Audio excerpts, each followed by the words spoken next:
Hey, good morning, everybody. It's Rick Carter with CNF Worldwide and Delmarva Craft, and it's St. Patrick's Day, so sláinte to everyone around the world who's Irish, who wants to be Irish today. Everybody's invited to be Irish today. And I'm here with my friend Bruce Mansour, who's, believe it or not, and again, as I told Bruce, I don't want anybody to think that I have my act this well together, but Bruce is coming to us from Dublin, Ireland, where he lives with his wife. Bruce, how you doing today, man? Fantastic. Cheers, my friend. Happy Friday Day. Cheers. Let's hoist the glass to all things Irish. Sláinte. And we want to talk to Bruce because Bruce is a serial entrepreneur. Can't cure himself of it. He's the founder of Make It Happen in Canada, where he's originally from. But he's also co-founder of the Halifax Seaport Beer Festival. It's the Dublin Beer Circus, the Belfast Beer Festival. And if I don't have the names right, please correct me, Bruce.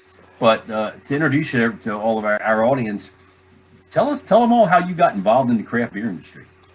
And with a last name like Mansour, St. Patrick's Day, and I was adopted into a Lebanese family, so I might look Irish, but with a last name like Mansour, it's a long time ago. It goes back to 1999, and we first got into organizing events and learning about sponsorship. And through that, I was sitting down with Brian Titus from Garrison Brewing one day, who had sponsored one of our festivals. And I said, how come Halifax, Nova Scotia doesn't have a beer fest? He said, well, some guys had come down from Toronto many years ago, had tried to do it, didn't do it right, didn't engage with the local community.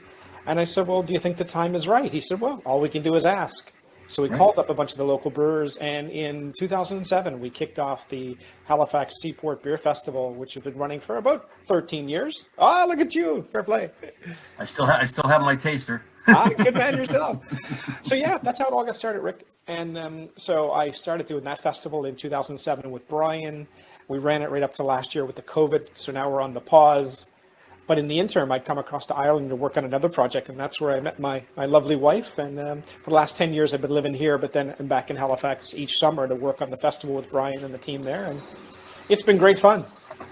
Yeah, and for those of you, and I believe it's most of you here in Maryland and Mid-Atlantic who haven't been to the Halifax Seaport Beer Festival, this is a massive event in a huge marine terminal right on the waterfront there in Halifax. It runs over 2 days with 3 separate sessions, thousands of people. And when I was there in 2019, correct me if I'm off, Bruce, but like 140, 150 breweries and cider makers and that. And they literally have them from all over Canada. They had a huge contingent from Maine there that year for the Maine beer bus, and several others from the States, and several other countries, if you can fill those blanks in for me. Yeah, we try to get we're trying not to have 400 beers every year, but that's where the number keeps ending up coming in and around. But so there's around 300 or 400 beers at the festival every year. Because I'm in Ireland, once I got over here, we started bringing the Irish guys to the Halifax Beer Festival. And then reciprocating, some of the Irish guys or some of the Halifax guys like Brian and a few the Canadian fellows came over to our Irish festivals. So it's really been a fun cross-pollination. And you're meeting people at such different places. So we'll be at the Toronto Festival. You bump into some guys from Alberta. The next thing you know, you've got Jim from Village Brewing at our Dublin Festival, and he's paired up with WestJet Airlines, who are just opening a flight to Dublin, and say, oh, why don't we all do this together? Won't this be great fun? So there's so many things that have fallen in our lap over the years, but you start off first and foremost by having a great spot where people can mingle and try a lot of beers, and then the reputation of the fun just kind of grows and grows and grows. And then the more you travel, the more you meet new people who you can invite as brewers, or sometimes we'll just bring in the beers depending on the situation. But the nice thing about the Halifax Festival is half the beers are beers available in Nova Scotia. The other half are beers you can't get. So if you don't come to the festival, you don't get a chance to try these 200 odd beers that are available from around the world. And I'll tell you, we didn't try all 200 or 300 beers, but we made a valiant effort. I'll say that. Yeah, well, I do remember the first year when the guy came up to us and said, well, I tried all 100, and we had to, that was the last thing we heard from him.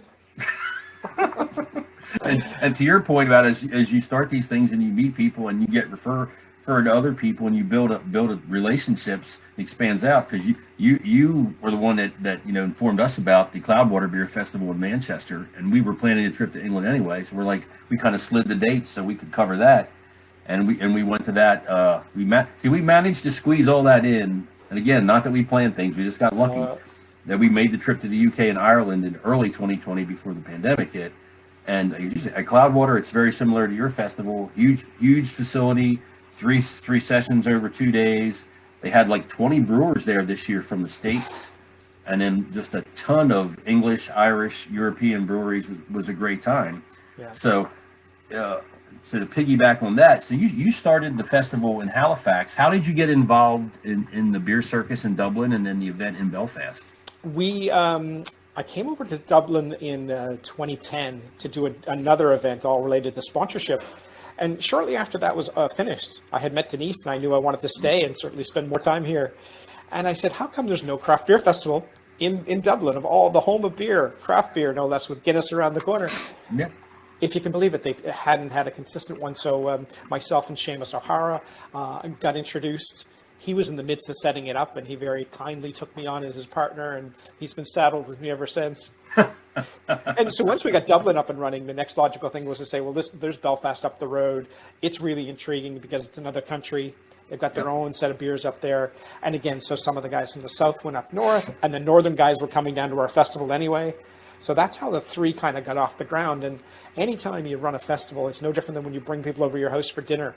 Right. And like you try to show them a good time, the right hospitality, that you've cleaned the sheets, vacuumed the house, cold beers in the fridge, all the food you want. And if you treat people like that, that's why the Cloudwater Festival is equally successful, because when you go over there, it's just people getting together, talking about things they love in a great friendly environment. And, who doesn't want to be amongst things like that all the time and as often as you can? Oh yeah, your festival in Halifax and the Cloudwater Festival, they were a blast. We made so many friends. People over there, you're exchanging information and keeping in contact. And I don't know how many people I handed a card and said, when you come to the States, look me up. If you get to the Mid-Atlantic, I'll take a weekend off and go show you every brewery we can get to in 2 days. It's just, craft beer is just a phenomenal vehicle for building just a broad array of relationships and just enriching your life, man. It's unbelievable. That's it. I used to work with a guy in pharmaceutical sales and he lived in Newfoundland. And he gave his business card to a guy one day, and he heard the guy was in town, and he drove out the airport to meet him. He said, "Oh, Jesus, I didn't think I'd see you here. What are you doing?" He said, "Well, I came to get my business card back because I gave it to you. You've come to Newfoundland, and you didn't call me up. You didn't seek me out, so I want my business card back." That's how people take hospitality so seriously in Atlantic Canada. Ooh, I like that. Yeah. Because, a lot of times people go, "Oh, yeah, well, here's a card, stay in touch," and you don't think anything of it. I'm with your friend there. I've told people, let's not tell each other we're going to stay in touch, because we're not. But if you happen to show up in my town and you want to call me, call me. I'll be happy to give you whatever information. If I'm free, I'll help you out, whatever. Well, and that's really what entrepreneurship, I think, is all about. It's, staying in contact with people, having a genuine interest in what they're about. And when you seek to do it from kind of that perspective, you really just connect on a really great level, like two guys on a plane, perhaps. But Well, people ask me, they go, so, "Oh, you're doing a podcast with Bruce, who owns these beer festivals," and people all over the country, like, "How do you do this?" I'm like, man, we put in the miles, we put in the legwork.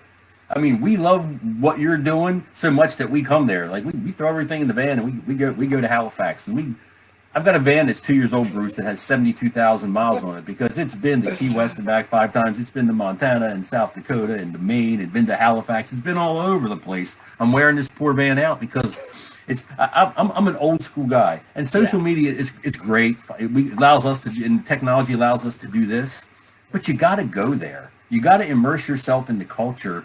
Like we didn't just come to your beer festival. We stayed in Canada for almost a week. We met people from breweries and PEI. So we went up to PEI and went to their breweries. We stopped in 3 or 4 breweries in New Brunswick on the way back into the States, 3 or 4 breweries on our way down through Maine. You got to go see people. That's it. I'm sure you stopped at some of the other tourist attractions along the way, but when you get mostly breweries. And it's funny because the breweries themselves, we were talking earlier, they really represent the essence of what that town is all about. Yes, they do. Or city. So you get in there and all of a sudden you're learning about the history of, why they created the brewery, why it's in that location, why it has that name. Yeah. Everything draws back from all about where those people are from. Yeah. We went to Garrison Brewery there and Propeller Brewery right there in Halifax. We went up to PEI, went to Copper Bottom. On the way down, we were just riding along Bay of Fundy, taking the scenic route back down to Maine, and we come through this little town of Alma, and we go past this church, and Rebecca goes, "That's a brewery." So us immediate U-turn back, and it's a place called Holy City. Bruce, their beer was phenomenal. This tiny little a church converted into a brewery, running a little like 5-barrel system.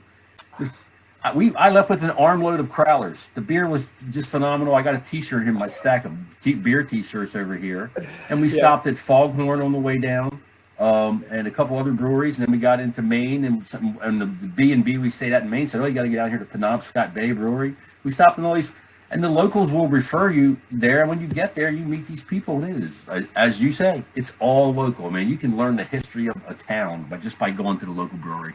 Yeah, you really can. And, I used to say, Rick, that if you don't play golf, you miss some of the prettiest places in the world, because that's what golf courses, that land seems to be reserved for. It's kind of the same with the craft beer scene. If you're not having an interest, you're really missing out on a great part of life, because they're just amazing people.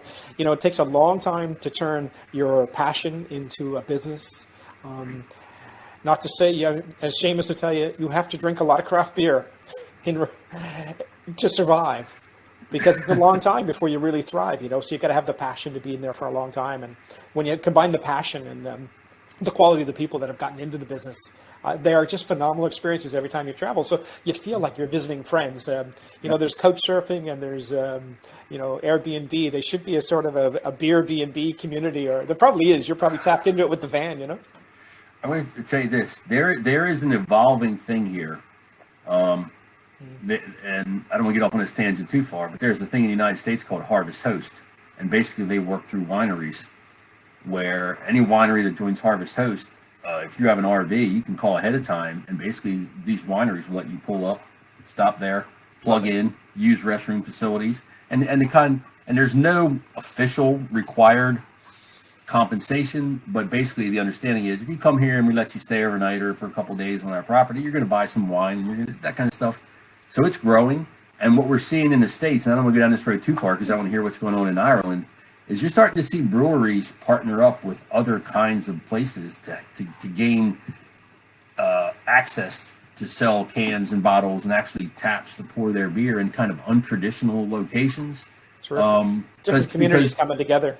The pandemic, and I'm going to wait to hear what you say about Ireland, but we're seeing like a metamorphosis of people have had a year off to think about how they do business and to just go, I got to brainstorm new ways to sell my product in order to survive.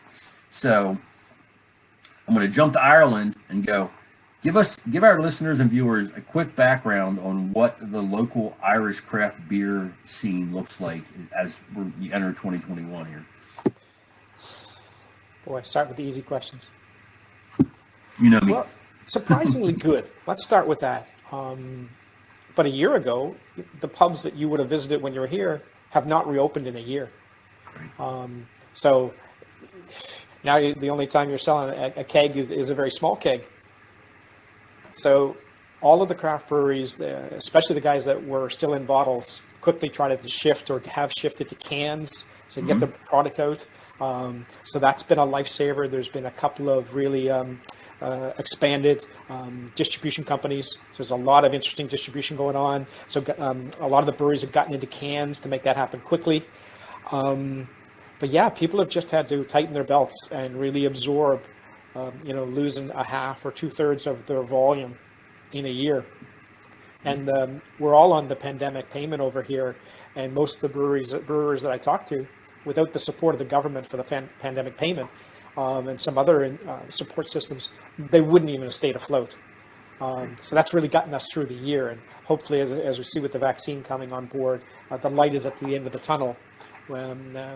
Might not be to the fall here, to be honest. The rollout of the vaccine is slower than we'd like.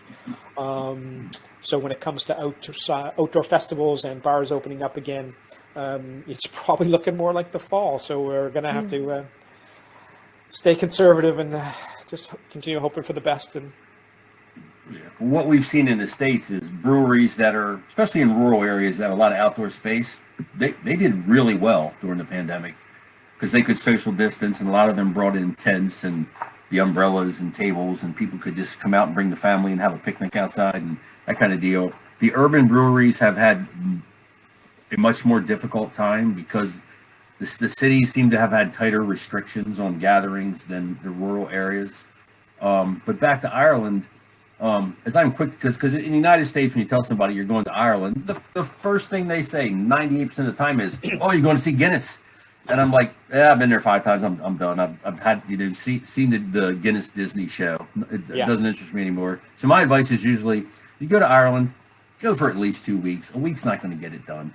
And go to Dublin for a couple of days. Take the hop on, hop off tour. It's going to take you to like all the main attractions. Does a really good job. You can go to the Jameson Distillery and the Viking Museum and go see the Book of Kells at Trinity College and all this stuff. And it's going to take you to the Guinness storehouse, and you're going to get the tour and all that stuff, and you'll get your free pint of Guinness and all that. I said, but after 2 days, get out of Dublin, man. Head west, head south, visit the countryside, and visit. I tell people there are a ton of really good craft breweries in your country, but you got to go look for them. They're not like sitting on Main Street going, "Hey, here's a big flashy neon sign like Vegas going, here I am, here's Bruce Mansour Brewery." It just doesn't work that way in Ireland. Yeah, in addition to the pubs being closed down, most of the restaurants have been shut down for the year. I've had moments of where they've reopened and been able to do takeaway or something like that, but modest, but it's helped a bit. But as you know, over in Ireland, there's no gastropubs attached to the breweries. You can't do for takeaways, growlers, all that sort of thing. So those great experiences that you have in America and London that we're also familiar with and other places, we don't have that culture here. So it was never something that was lost, but it also means, guys haven't set up in, and gals haven't set up in mainstream cities and streets to be public facing. So you got to seek them out, but there's a lot of great ones, and that's where the festivals have been so much fun to bring guys together. And my gosh, I think almost every county in Ireland has its own brewery now. When we started up here, there was about 15 breweries in 2011, and now we're up to about 100. Yeah. I believe when I was there for a long tour 2 years ago, there were around 80 at that point in time. And I'll give people some background. Like we discovered a place like 12 Acres, Patty McDonald. We literally were in Waterford, or maybe it was Kilkenny. We went to a bar, wherever John Clear's Tavern is. We were in there, and I'm ordering the local beers, and I had the 12 Acres Rye Ale, and it was just phenomenal. And I asked the barmaid, "Where is this place at?" And of course, your barmaid in a bar in Kilkenny in Ireland is from Mexico, and she's like, "I don't know. It's out in the countryside somewhere." So you've met my Rebecca. She's like, Google. It's 40 minutes from here. And I'm like, we were supposed to go on to Waterford. We're like, forget Waterford. We're going to go find 12 Acres Brewery. Patty at 12 Acres, yeah. And it's in County Laois, literally on a farm property in the middle, what American would say is in the middle of nowhere, but you got to go look for them. And we got there, nobody's there. And Rebecca's off to the side petting a horse that was in a paddock there. And I'm taking pictures of the brewery. Yeah. In rolls Patty McDonald in his 12 Acres van, looking at, what are you people doing here? And we said, we're from the States, blah, blah, blah. And this is what happens in Ireland. He opens the door, he brings us in, he gives us a 15-minute tour, he records like a 5-minute video with us and tells us, if you want to taste all my beers, go to Tully's in Carlow, which we did. And they had half a dozen of his beers on tap, and we discovered a couple other local breweries there. And we met a guy who believe it or not, we met a guy named Aiden who sells gin for Lockreed Distillery, who is a Baltimore Ravens fan. And we're like, how is this even possible? Yeah, but these are the kind of things that can happen to you when you just go. That's it. I think Patty's, farm 12 acres. They've been in the farming business for hundreds of years. Generations and generations. Yeah, and they've just really done very well, as have a lot of the breweries. So, right. It's been a difficult time with COVID. You can't call it anything but what it has been, but it's such a resilient group of people that get into the craft beer scene. Over here, they might call them chancers. If there's any chancers, or spoofers, people who are just attracted in to try to make money off an industry that's growing, they're quickly weeded out because it's only for the hardy. Yep. You have to love it, and you can't. It's not for the faint of heart, as we would say. That's it. So in that vein, with local Irish craft brewers, have we lost many? Have many succumbed to the pandemic, or are we still in pretty good shape? No, the pandemic's probably not caused any to go. There might have been a couple that were on the cusp before that happened and that tipped them over.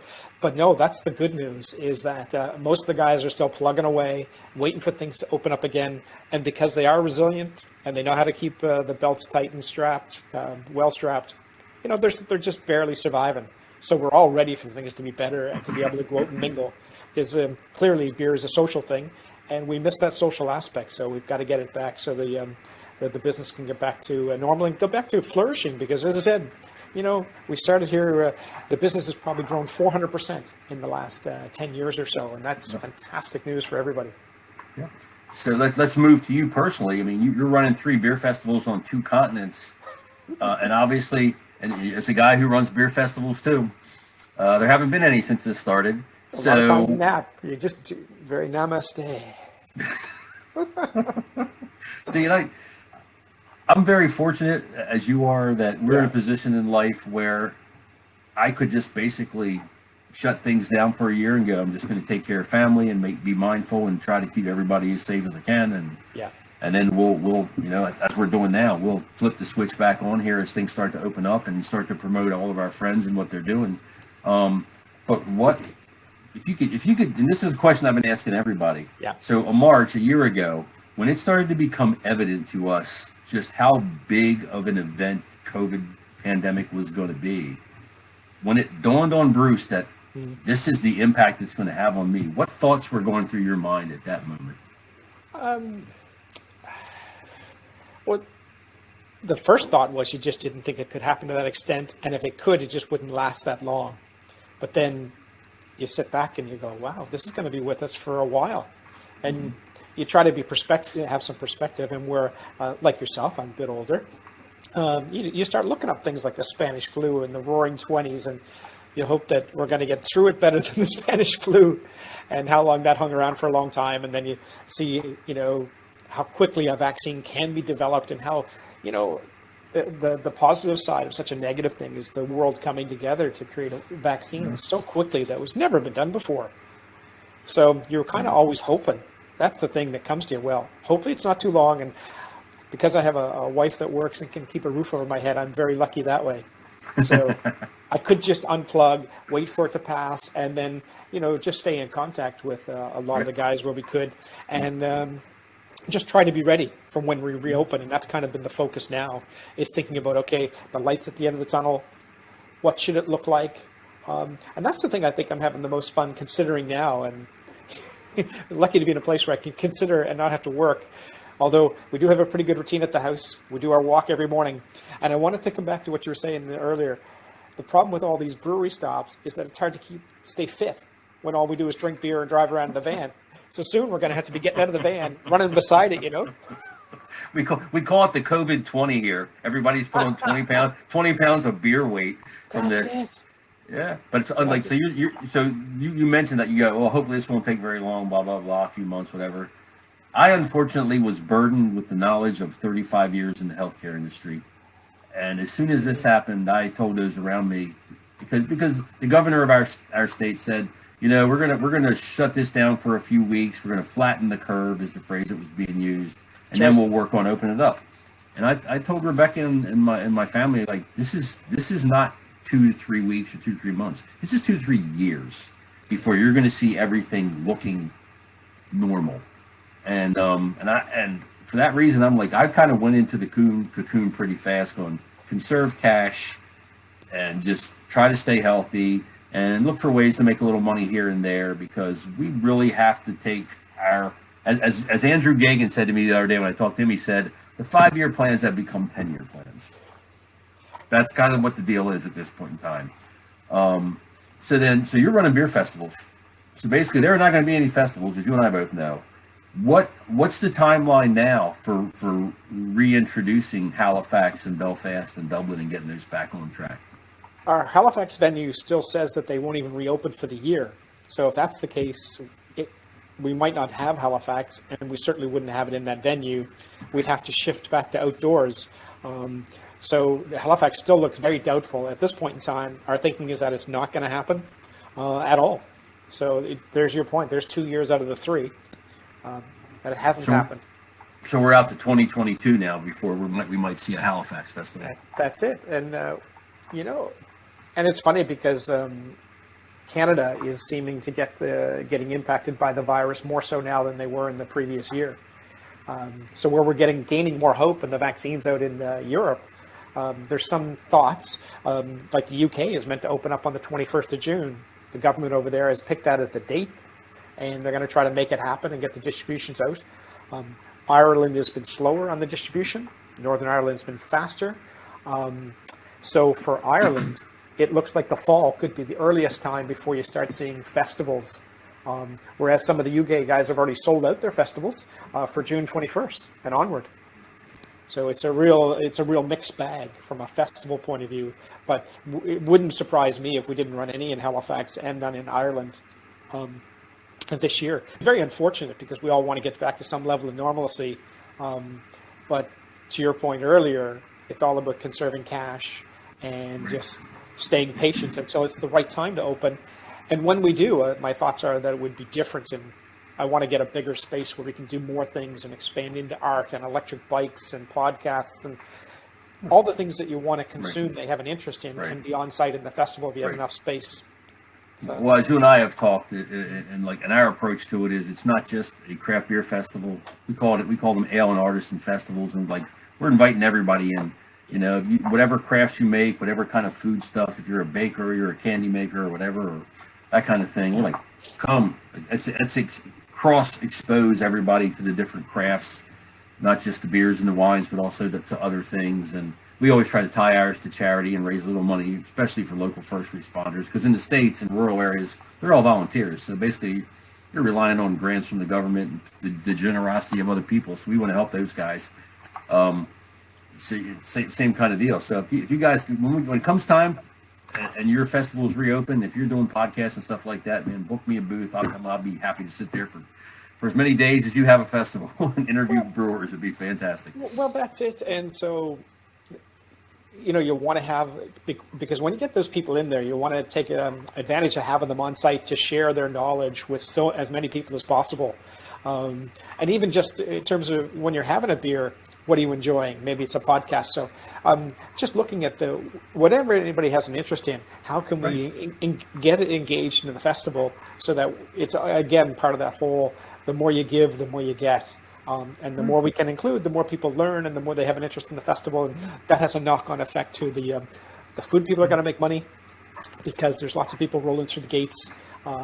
Same thing for the craft beer guys, etc. So one of my other hopes this year is that we can actually land more sponsorship money to keep the festival free for entry during the day. And that way, you're really boosting the sales of all your vendors. And it's a win-win because your sponsor gets to engage with more people because the event's now free. And that creates more revenue for all the vendors that are out there working so hard. Yeah, so we're working the same things because I'm a tech guy by trade. Yeah. And we've developed digital technology, and all the festivals we have and festivals we go to, we'll have a large video display in our booth that we're selling ads on for brewers, wineries, local bakers, whatever kind of stuff. So whereas everybody else is there, they may be selling their crafts. I'm just saying, here are 100 local businesses in this region that have really worthwhile products. And you use this gathering where, in case of Halifax, you've got thousands of people passing through those doors in a 2-day period, and they all see this video screen going, oh, well, what's this local brewery here? What's this brewery up in PEI or Belfast or Dublin? We're buying a booth space to try to expose businesses to the people that come to the festivals, and doing mobile apps and stuff like that, whatever we can to promote, people who are out there crafting and creating things. So the pandemic, what potentially has it presented opportunities to you or germinated new ideas for you that you might not have had this not occurred? Interesting question. One of the things I was just looking at one of the shops today. I was out buying a couple of craft beers, and the flavors. You can see that the guys have used their time in the breweries to really expand the flavor profiles of the beers and the flavor combinations. So that's certainly one of the things. If you're a consumer, there's been a tremendous amount of new beers launched into the marketplace. So that's been amazing. But for me myself, what I've thought more about is trying to make the festival more accessible and just connect more to people in different ways. For example, I love the artwork that's on the cans. How can you not? These are works of art. They all have a story behind them. So there's a graffiti festival in Dublin that's lost its home. So can we not combine the graffiti festival with the artists that are doing some of the labeling? And then maybe get the graffiti guys to come in and do some of the cans and recreate some of the artwork. Let's bring in some of the artists. I was talking to Bob there from Collective Arts, which are in, Bob's up in Vermont, but the brewery is in Ontario. And they've started distribution here. But they were one of the first guys that were really pushing the collaboration between paying the artist who's doing the labeling. And they had art and beer from the get-go were synonymous in that brewery. And so the label on the can was always going to be an original piece of art that they were paying the artist for. And they've maintained that ethos and expanded it into music. So there's such great stories. So it's kind of about, in terms of making the festival more interesting, is to go deeper into the relationships, whether it's the graphics, the recipes, the people that are involved in the industry. Sorry, Denise is downstairs vacuuming. I'm not sure if you can hear that. I can hear you. Get her. Look. Let's see. Hi, This adds charm and ambiance to the podcast. Let me just send her a note to turn that one off. Yeah. Vacuum, please. VACUM. How do you even spell vacuum? 2 C's, 2 U's. That's it. Good guess. To your point on the art, you mentioned Vermont. You get back over to the States, get to Vermont, there's a place called Rock Art Brewery, which is between like Burlington and Stowe, where it's a brewery and it's a gallery. And some of the artwork on the cans is also hanging on the walls, and they very much have taken that ethos and blended it into a pretty cool brewery. Yeah. Well, and I was thinking when you mentioned it earlier, we all stand on the shoulders of giants, the people that have gone before us. Yep. So from that perspective, think about the wine labels and the wine bottles. And I remember one of the first time I went to a Nova Scotia winery, and they had the artwork on the walls hung as artwork from the labels. So the labels are just recreated into artwork. So that I found fascinating, and that was a long time ago. But that's also the first time that I was talking to, Nova Scotia wouldn't be famous for wine. We're probably famous for craft beer before we were famous for wine. Now, actually, there's quite a following around wine in Nova Scotia. But I remember Hans Peter. He also got into cider, and a fascinating gentleman, Swiss German, built a beautiful facility just outside of Halifax. And he was just so proud to feature the wines and the grapes that are growing successfully. And he was educating me at the time about, Nova Scotia wines might not be the best, but when tourists come to Nova Scotia, which they often do, as you said, it is a beautiful place. They want to experience what is Nova Scotian. So even though this isn't going to be a wine-listed wine to compete with the rest of the world, they want to try what's there. And I think, it's kind of that ethos. Someone's creating something from something that already exists. You've got the tourists coming in, and you want to combine those experiences so they leave with pardon the pun, a real flavor of what that place is about. And so first it was in probably wine, then it went into craft food, and now, of course, it's into beer and cider. So there's so many layered experiences that you want to work into the festivals and your travels. No wonder we don't get paid much for this gig. We have too much fun. No, but when we travel, and if you've been to our blog, we want the local brewery, we want to find the best local coffee shop, the best place to grab breakfast. And my dearly beloved has a huge collection of crosses, and every place she goes, she wants a cross that was made there. There you go. She doesn't want to pick up a cross off the wall in the local shop and see it was made in Spain or Mexico or China or anywhere else. She wants a cross from Dublin or Belfast or Halifax, and I believe, in fact, she has crosses from all those places. We want to immerse ourselves in the local experience, and what we found is when you seek those things out, then you make friends there. People, there's, in the United States, there's kind of like this caricature that French people are a certain way, or rude or whatever. I've been to France 3 times now. I have not found that, because Rick and I go to local neighborhoods. We find local restaurants. We're not just on the tour bus, and we go in there and we try to speak French, me very poorly, and but they appreciate the effort, and you start talking to them, and they're just people, man, and they just That's want to it. You're live their life bearing and your have a soul. good time. Yep. And Just be, no, and the cross doesn't even stand for religion. It just could just be a piece of art that you like. But you're bearing part of your soul when you're having that connection with people, and it's authentic. It's it can be an overused word, but it can't be implemented often enough just to be yourself. And I was thinking, like going back to the festivals just for a second, is that because I think about the festival and trying to be more creative, like you're not drinking beer much before noon. So what could you be doing in the morning? You've got that whole site. Can we expand it with more coffee? And again, it's free to come in. Right. So how about, and there was a coffee festival in Dublin a while back. So reaching out to the guys from there and saying, can we reintroduce the coffee festival? What about a pancake breakfast where kids are making their own pancakes or something? And you're trying to layer on some interesting things to engage the community more and make use of that site that can have some fun experiences that's getting wasted from, say, 8 a.m. till, say, 2 p.m. or something, you know? Right. Then you implement the best pancake in Dublin competition in the morning. So you get all the restaurants in Dublin who think they make the best pancakes to come there, and you get lots of hungry people who need their carbs to come there, and get that base layer in before the beer festival starts. Sounds like it works for everybody. Well, that's it. And so I've also reached out to the guys in Alberta who run the festivals out there, had a chat with them. I am connecting with the guys in Australia that have been running festivals and just kind of exchanging ideas back and forth. At the end of the day, most of these festivals are about food, drink, and what else would you have? Food, drink, and music. Yep. So it's pretty simple. It's kind of like the 4 major ingredients in beer. Yeah. And overall, it's about current culture. What are we eating? What are we drinking? What are we listening to? How are we spending our time? And again, I'm probably coming back this to the third or fourth time now. We have met so many people that we stay in touch with by going to festivals like yours and Cloudwater and festivals in the States and other visiting breweries out of the way in Ireland. And what I found is if you're genuine and you're yourself and you come up there and it's obvious that you're really interested in what Bruce and the guys from Garrison Brewing and everybody are doing in Halifax, you stay in touch. And it just gives you this broader perspective on the world and how things are working and all that kind of stuff, and keeps us in touch with people, and it just makes for a better life.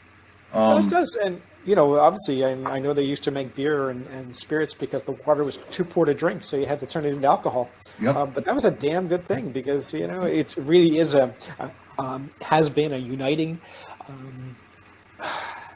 spirit. To come in. What's better than just chatting over a pint and everything done in moderation? And to your point, you got the guys in Iceland. I know just in the west of Ireland when you were there. The guy was still talking about you. I think it was Jake. You met his mother. Are they? You met his mother who said, "Oh, he's up there working in the brewery. You can find him today." So I have to tell this story. I got to come back to a couple points you just made, though. So Rebecca, my lady, she's from Dundalk, Maryland, which is a suburb of Baltimore, working class suburb of Baltimore. And a couple of years prior, I guess it was 2017, we had gone to Carlingford and met a gentleman named David who runs a Shopville craft shop there.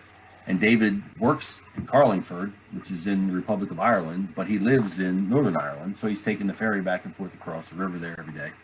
So we got on the subject of Brexit and the border and having a hard border and all that stuff, and really interesting conversation about what was going on. So when we went back in 2019, we're like, let's go look up David and see what his thoughts are as Brexit has progressed. Well, David wasn't in his shop, and Rebecca was shopping, so I wandered into the store next door, and I started talking to this lady who's probably in her mid-40s. And she said, "Oh, you're here, tourists?" I said, "Well, we're here. We've got some podcasts set up with like Kinnegar and a couple other places. And, we're basically beer people." And she said, "Oh, my son's a brewer." And I'm thinking, "You don't look like you have a son old enough to be a brewer." And she's like, "Oh, no." I'm thinking, well, he's a home brewer or whatever like that. She goes, "No, he's the head brewer over at this place in Sligo." I'm like, "We'll be at Sligo the day after tomorrow. I would love to stop in to meet him." So she gives me his cell number. So I call this poor guy who has no idea who I am and leave him a message going, "Hey, here, my name's Rick. I'm from the States. I'm doing this, blah, blah, blah." A couple hours later, Jordan Donnelly calls me back and says, "Yeah, come on in." So we went to, the next morning we were in Letterkenny interviewing Rick and Libby at Kinnegar Brewing before they dashed off to a beer festival in Germany. And then the following morning, we roll into Sligo and talk to James Ward and Jordan Donnelly at Lockgill Brewing. Yep. But the night before, we had gone to a little seaside pub where they had cut back hazy IPA on, which is a Luck Ale beer, and I'm like, this is really, really good. So we go in the next day and we meet Jordan. For ladies, this is a really good-looking young guy who brews beer. And I can't tell people in America enough. They couldn't be more hospitable. They take you in, they show you everything, and Rebecca sees this huge flag for Dundalk, Ireland. And what people in the States should understand is like every town in Ireland has its own flag. And she's like, hey, can you take a picture of me in front of the flag? And Jordan goes, no. And she goes, no. And he goes, no, I'll give it to you. So he climbs up there and he pulls his flag down off the wall and folds it up very neatly and gives it to her. And I'm like, I got to give him something. So I dash out to the car, and there's a brewery in the United States called Key Brewing, which is in Dundalk, Maryland. And if you remember the Clash album from the 80s, I do. London Calling, yeah, guys exactly. smashing, Dundalk Brewing has a beer called Dundalk Calling, and they have a T-shirt where the guy's basically got a six full of beer in the same pose. Yeah. So I had my shirt in the car, and I'm like, I got to give this to him. So I come in, I give him which he loved. He thought it was fantastic. And I had a couple of stickers from Key Brewing, so we have a picture of Rebecca and Jordan putting the Key Brewing sticker on one of their fermentation tanks. But you can't make this stuff up. But wait, Bruce, there's more. So Jordan says, well, my dad is a writer. He wrote for the newspaper in Dundalk, and he said like 20 years ago when I was a toddler, this newspaper in the States called him and wanted him to write some articles about life in Dundalk, Ireland. Well, it was the Dundalk Eagle in Rebecca's hometown. Yeah, honestly, you can't make it up. But like then there's this connection, and we did an article on that, and we did a Facebook post, and like 3 days there were like 12,000 views of this article on both sides of the pond, and we made people on both sides of the pond aware of these two breweries on the opposite side of the Atlantic Ocean, and the connections between people, and I'm just like, that's the kind of stuff. I don't need to be paid for that. That is just fun. No, exactly. And that is exactly what I think we really do. I mean, that's why we love it, is because it's bringing people together. And, 1 + 1 is 3. I'm not bad with math. It's these things explode and it becomes so much better. And that's the other good thing that's come out of the pandemic is that, talking to a couple of different friends, it's all about just kind of support your neighborhood. Our new neighbor, a couple of doors over, for the first 6 months, she didn't cook. She was forgetting how. Her neighbors fed her every day. I said, you got to, she's like, I hope they'll stop soon. I got to go back to cooking for myself. I said, you got to start asking for lobster and caviar. You do that, you won't be getting fed anymore. So we went in the opposite direction because I bought Rebecca a new stove like 3 years ago. And for 2 years, in 2 years, and this is not hyperbole or any kind of exaggeration, I don't think that 6 actual dinners were cooked on that stove in 2 years. That's how much her and I travel and dine out. Yeah. There was a time when I lived in Halifax that I used to store my files in my oven, and it wasn't coming on. Just stick them in there. In the last 13 months, I have cooked more meals than I've cooked in the past 20 years. Yeah. I think the stove is not sure what's happening to it at this point in time. But that's been part of the good part of COVID is that we've engaged with our neighbors. We're making cakes, we're sharing food, you're looking out for people, you're doing shopping, you're raking up people's leaves where you can. And that's really the smaller picture of what the craft beer festivals are all about is, they, for the longest time, and I know it's gotten more competitive, but still these guys are all connected, concerned about each other, wanting to see each other do well. They stay in contact, they share in every category of what we do. We stand on the shoulders of giants. So that they recognize that, whether it's the founders, the early guys. Got to remember meeting the guys from Boulevard Brewing. Speaking of France, met John I found his beer in France, but I met him in Sweden. Seamus and I were over there. And when John launched Boulevard Brewing, I think it was the 75th brewery in the U.S. back in the late 70s, early 80s. So, you look at all those success stories. Doug from Odell, having him over our festival one year through a friend of a friend, and then to see that they went back and sold their business back to the staff for less money they could have sold it in the open market.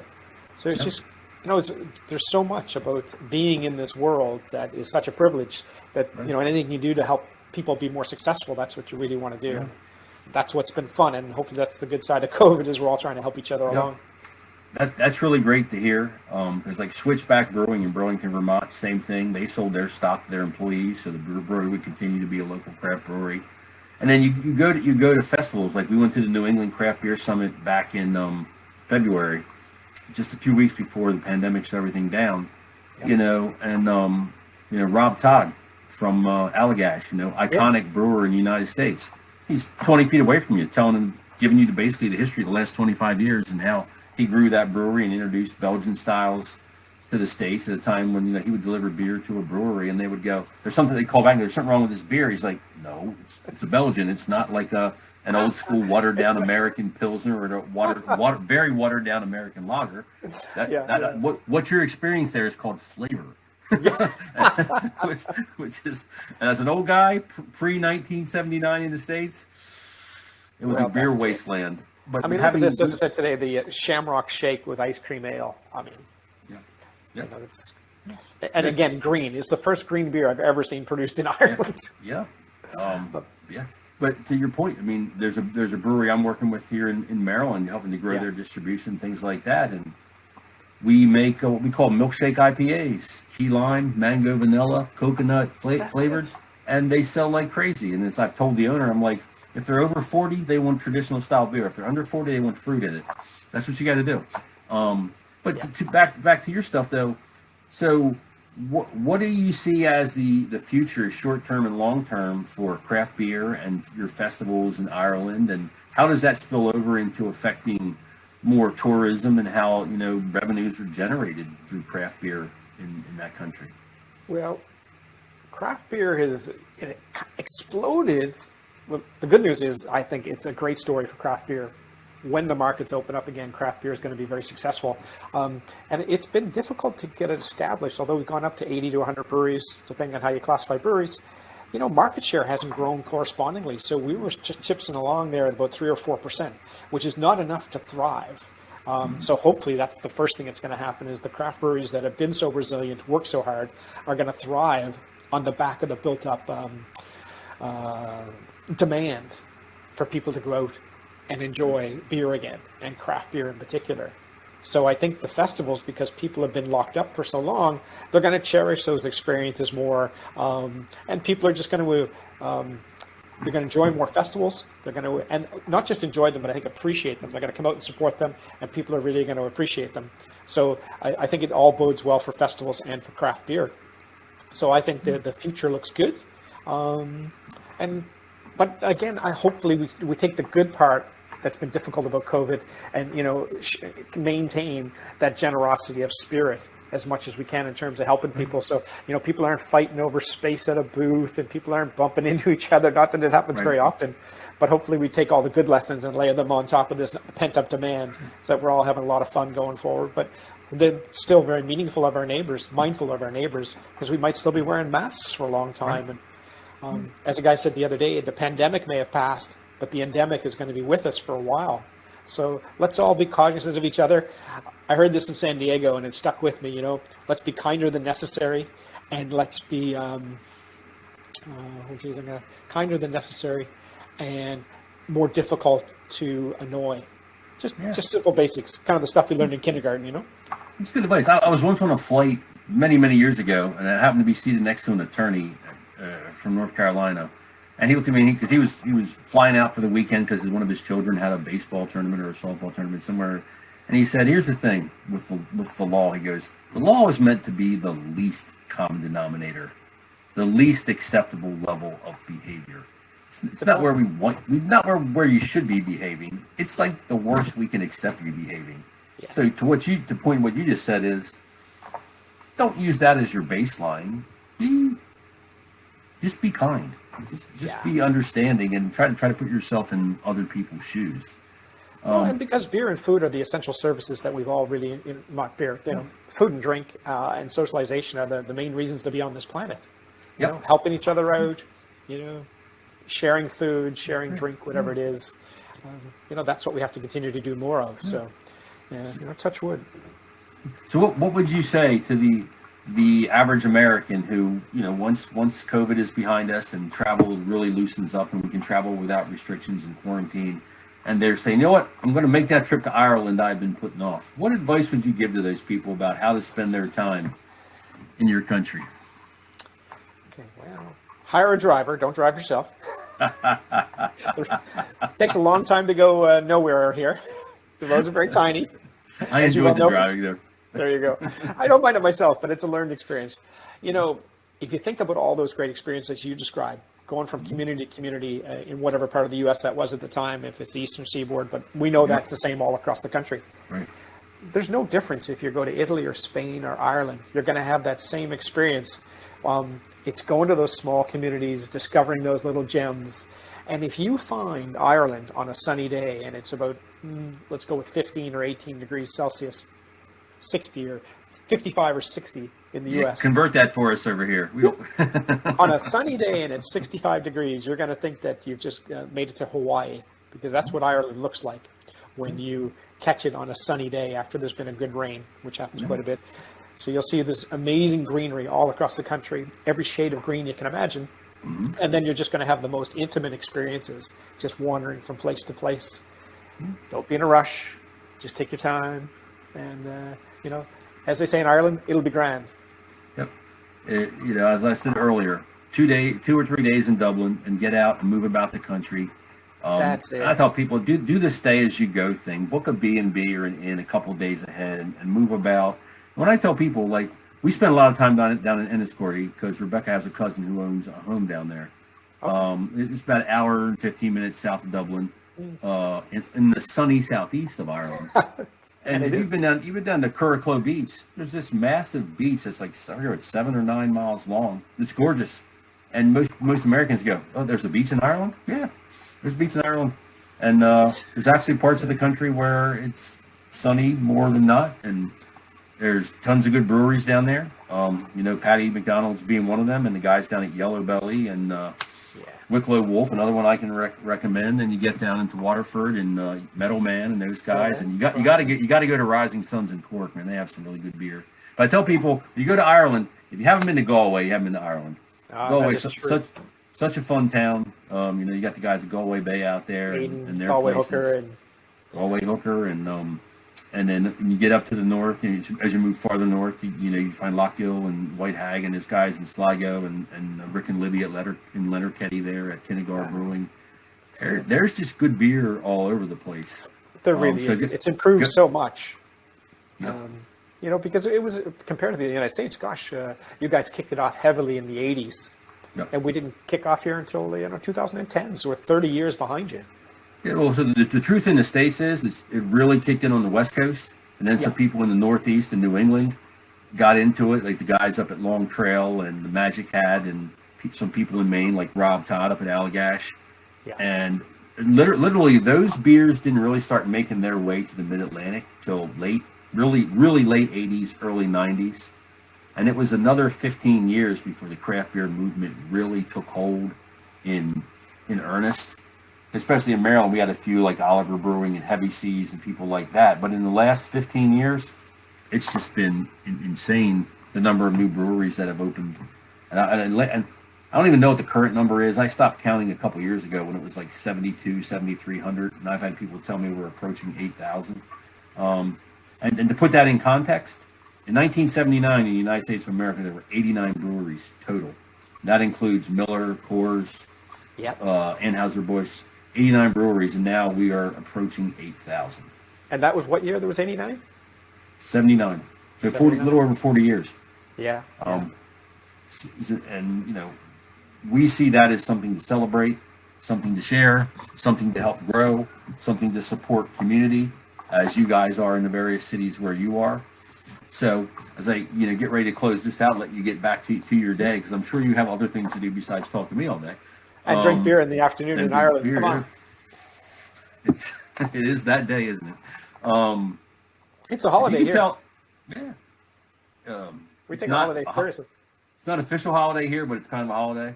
Not much gets done. Rebecca finds out you're not doing any work. It'll be It's in Chicago. I'm sure they've dyed the river green again for the umpteenth time. What would you tell Americans about the Irish craft beer scene, and for that matter, the Canadian craft beer scene? Gosh, just, it's almost, words don't do it justice.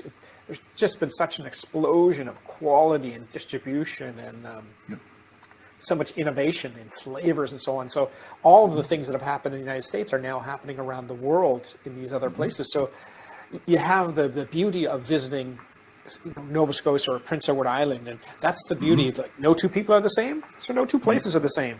You know, the beach in PEI isn't the same as the one that's going to be in Baltimore or in Enniscorthy. So, you know, you want to meet new people, create new experiences, and create a lifetime of memories. And beer doesn't erase too many of those, which is great. So you just want to get on the road and start meeting these people. We only have one life to live. Yep. So you want to eat well, you want to drink well, and you want to spend it with good people. Yep. And you're assured of all that. And given some of the negatives out there in the world, you know, where else would you rather spend your time than doing those fun things? And you still might have a swim at the beach, do a little run, so we can, you know, be fit enough to enjoy it even more. Right. Well, to that point is we had set up. We were working with a lady named Kathy Keene down in Enniscorthy who owns Wexford Heritage Tours. Yeah. And she's got several of the Mercedes Sprinter vans, and she does local routine daily transportation services for some companies down there. Yeah. But one of her vans is expressly for tourism. And we had gone so far as to set up a week of tours, and had booked like 3 different weeks throughout the year where we were going to come over and basically tell people fly into Ireland for 10 days, spend your first couple of days in Dublin, we pick you up. Then we take you on a loop of the southern half of Ireland, and in each town, each day, there's a brewery as part of the tour, and then there's local historical and culinary and other things. We didn't end this tour. We had the local Chamber of Commerce guy there set us up a meet and greet when they arrived at a local castle there, and these kind of things. And this was all done, and we're doing the same thing in the UK. And of course, COVID has squashed all that. But we're back on board in 2020. We'll do one in the spring and one in the fall.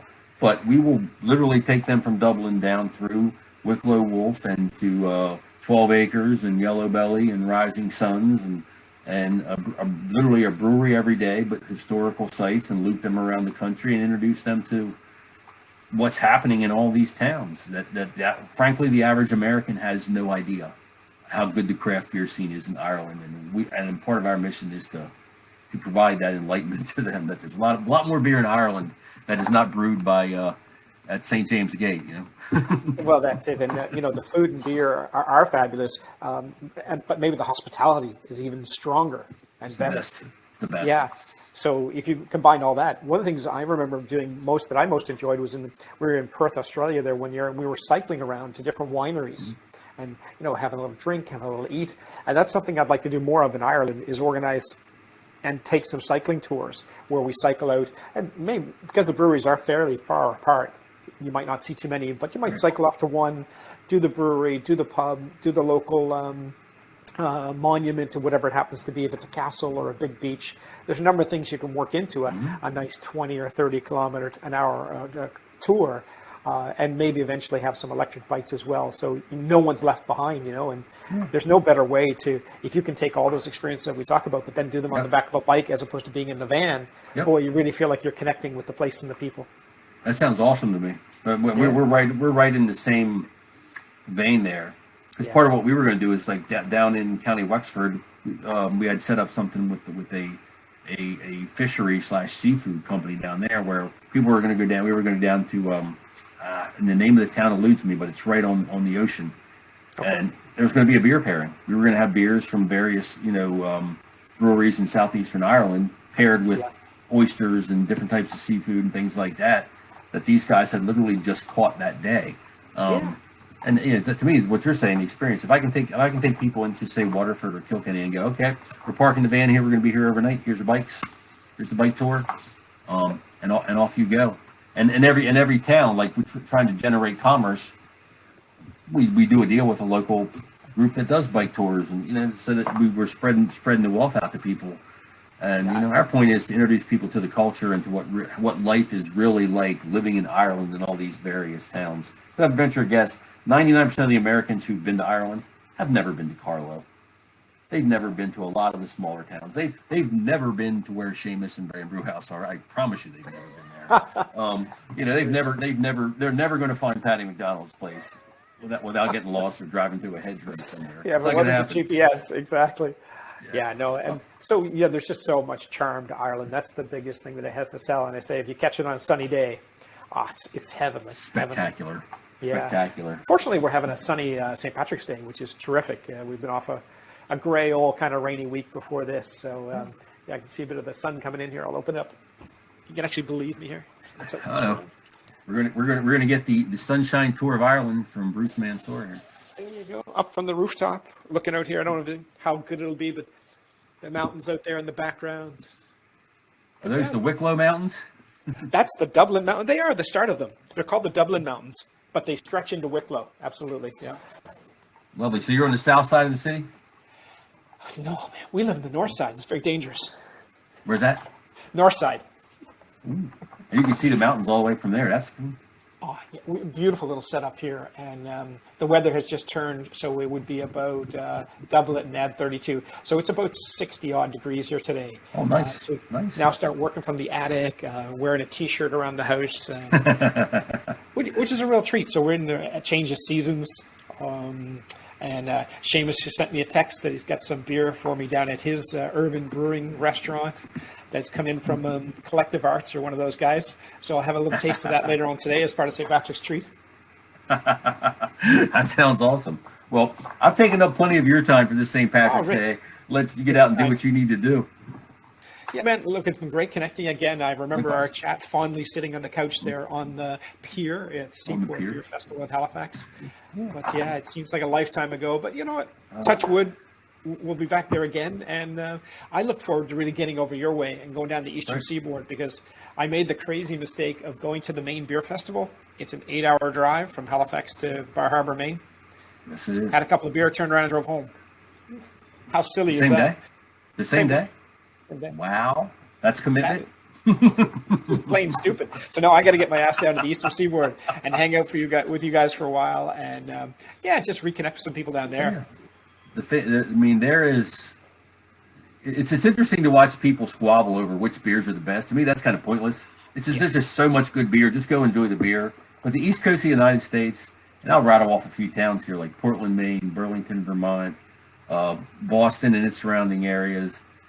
Brooklyn in New York City, there is a dozen fabulous breweries, and you come down, and Maryland has a great number of breweries, in Virginia, and even out to Columbus, Ohio. Then you get down to what's pretty much renowned across the states, Asheville, North Carolina, and even down into Tampa, Florida. I mean, there's and one town that gets overlooked is Charleston, South Carolina. There's a half a dozen breweries there that are just off the charts good. Oh, I love Charleston too. It's a great city. Everywhere you go, there's really good beer, and I tell people stop arguing about who's got the best beer. Just travel and enjoy the beer, and be glad you weren't 60 years old 80 years ago when you had 4 choices and they were all bad. You know, I mean, literally, and I say this, I don't want to ramble on here, but I'm 60 years old. I was 30 before I had a Guinness. Didn't know it existed, and once I had it, I can't drink that anymore. This is way better than that. And then my craft beer, and about the same time, my brother discovered, he lived in New England at the time, he discovered Long Trail Ale and Magic Hat Number 9 and these beers, and Allagash was starting to show up. And once you start drinking that, you're like, I'm heading this way. I'm going to go find these people wherever they are. I'll travel the globe now to find the great beer. We didn't even bother to name them in Nova Scotia. There was blue beer, red beer, and green beer. Those were your three. That's your 3 colors, and you got that. You know. And I remember I was in Aarhus, Denmark, and God, and it wasn't that long ago, to be honest, but it was long enough. I'd never had a seasonal beer, and I said to the guy, "What's a seasonal beer?" Well, the beers you just make at a certain time of the year. I'm like, what do you mean by that? Right. Don't you just make beer? There's just 3 beers, and that's all you have all year. No. No. And now we wrote, like the breweries I work with, you know, you've got your winter ales, and you do your Dunkelweisses at a certain period of time. And now we're coming back to the shandies and lighter lagers and milkshake IPAs that are flavored, like I said, key lime, mango, vanilla, that kind of stuff, which are huge hits along all. I'm going to start changing my gratitude journal. It's going to start putting in the beer that I've liked from the day before. But it's also why we have to stay healthy, is so we can enjoy all the beer and the food. And because the craft food the involvement of craft food and all the food category, how that's exploded so much. Beer is just following along that way as it has. And geez, it's so hard to stay healthy when there's all this good food and beer choices around. So as a public service announcement, I tell people, as somebody who's 60 years old who drinks beer literally every day, and they go, "How do you not gain weight?" I eat organic. Period. The odd burger here and there, but organic food. I like it. Avoid the simple carbs that are what make you add weight, because the carbs I'm saving for the beer. That's it. That is so true. And it's funny because we started doing a lot of walking around lockdown, and the man who had the idea, he's like, "Well, it's really complicated. You have to move more and eat less." So I'll write that down for you. Move more, eat less. Like, that's only 4 words. What do you mean? So, and to your point, less carbs and keep moving. And no, it's been a load of fun. So, I mean, that's what makes life so much worth living and looking forward to, is your next great beer, your next great meal, your next great, pint with someone, a friend like yourself, Rick, wherever it happens to be. So the lady who introduced me to organic diet said, you have to cut out all the processed sugar, all the processed white flour, white rice, potatoes, and alcohol. And I said, 4 out of 5. I said, it's a quality of life issue for me. But to my credit, I did cut out the other 4 and found ways to replace potato chips with like black bean chips that have a lot of protein and very, very few carbs. I can't give up the beer, my friend. It's too much part of my life. Because, I had a great one the other day. There's Galway Bay makes this weights and measures beer that's 3%. I've had it. And it's terrific. And it's really hard to pack flavor into the low alcohol beers. And so it's hard to find a replacement for beer. But, like the chips, you find a good black bean chip that's a good replacement. You eat it in moderation. And so you get to have a little bit of that with either your 3% or you go right up to whatever you need. Well, the two things to the alcohol volume. The brewery I'm working with, they just put out a light lime lager that's 3.9%, and they put out we have a American original cream ale that's 4.5%, so lower. But I think it was Sean, who used to work for Seamus at Brand Brew House. When I first met him, he's like, traditional Irish beers are in the 4s and the 5s with regard to the percentage of alcohol. And he's like, so when we started hearing from Americans like session beer, something that's, might be an IPA or whatever style, but it's brewed to have lower alcohol. He's like, that's our beer. That's kind of what we do. So we didn't really have a session beer before. But and correct me if I'm wrong about this, it seems I'm starting to see that like brewers in Ireland and the UK are starting to go after some higher alcohol volumes in their beers. Yeah, I think I've seen it both ends of the spectrum, which is interesting because the low and no alcohol has really expanded. I was last year over in the London Beer Festival, and there must have been 10 or 12 low and no alcohol only beer companies. That's all they did. And so there's a big move in that regard. So most of the breweries here will have a 0 or 0.5 beer in their stable, if not another one up around 2 or 3%. And the English, I mean, all those lagers they used to drink were barely 4%, I was told, over the years. So they're used to a lower level. But now with the trialing all the new flavors, you're seeing loads of Imperials and all these other beers that are 8, 10, 12, 13, 14%. So there's a higher end of the scale is available as well, Yeah, I tend to avoid those these days. And you're talking about the no alcohol beers. Much of a movement for anybody doing gluten-free beers, because I'm starting to see more of that in the States. Interesting. I'm not as up on that. I know from the Seaport Festival, we would always have 8 or 10 of them that we'd bring in. So I'm not sure about Ireland at this point, to be honest. But is the demand growing for that? Yeah, I think a lot of people are very Intolerant. Gluten intolerant, and are looking for that. So more and more breweries are starting to have at least one option. There's a couple of breweries in the Mid-Atlantic that they kind of carved out a niche that's what they do also. So and I think it's good. We're just expanding the number of people that we can reach with craft beer and bringing more people into the fold. So as we close out here, I'll just say, COVID willing and travel restrictions willing, we will be back in Ireland before 2021 is over, and I will be knocking on your door. Fantastic, whether you want me to or not. Oh, look, we got room to park the van. We got the place we expanded into another big bedroom out the back, so we got lots of room to host you. be great to have you and Rebecca here, and then do some of those tours together and meet up with some of the brewers together. And yeah, hopefully, when we're able to travel again, that means I'm in the Eastern Seaboard too. So. Yeah. Although If at we'll all probably possible, end up meeting we at will. Cloudwater Festival or something like that, just out of the blue. Like, what are you doing? Yeah. If at all possible, we'll try to dovetail and time our tours to when your festivals are. Because I mean, if I'm picking people up in Dublin, what better day to pick them up when they've just had the experience of seeing all these breweries at your festival, and they'll go, "You thought that was fun? Let's go visit them where they live," and that kind of deal.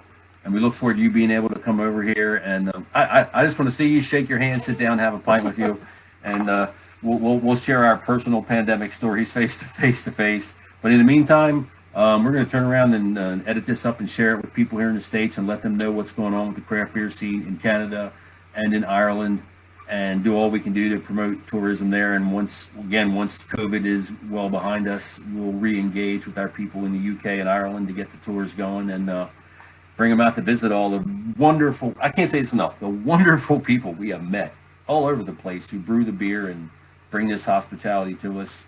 So the microphone is yours at the final moment here, Bruce. Anything else you'd care to share with the American audience here about Canadian and Irish craft beer? No. Well, if you guys, we're just excited for when the doors open again and people are coming in. And because what's the point of making the beer when you don't have someone to share it with? So look, It's been too quiet here for too long. So come on over, have a pint, and we're ready for you.